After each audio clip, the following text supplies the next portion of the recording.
saw after the 2020 election that the censoring that happened pertaining to the New York Post story about Hunter Biden's laptop. Mark Zuckerberg spoke about that on the Joe Rogan Experience podcast, and he said that the FBI approached him and said that that was potential Russian misinformation, and as a result of that, that information was suppressed and censored and kept out of the public sphere.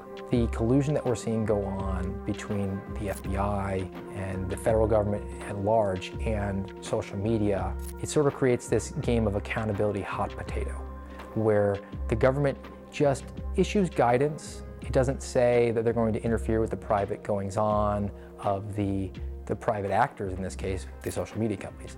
But then those social media companies sort of share their sentiments and their beliefs on what they should censor and say, well, we're going to follow government guidance. It's our own decision, though.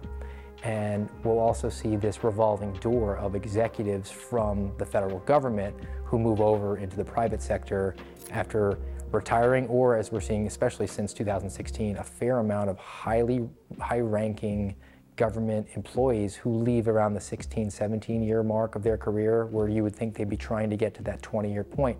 But for whatever reason, they moved over to Facebook and Twitter, Meta, all these other groups to be involved in their election misinformation or any sort of misinformation, disinformation capacity.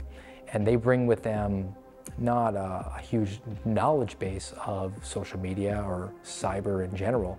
They bring with them a Rolodex where they can call back to their former colleagues now at this point at the FBI and engage with them and grease the skids for those processes for the FBI to be able to infiltrate and get information. And this was lost last September. Miranda Devine reported also on this. It was Operation Bronze Griffin that was run out of the FBI, where there was in fact a human source, an informant within Meta, who was providing private conversations back to the FBI without a subpoena, without a search warrant.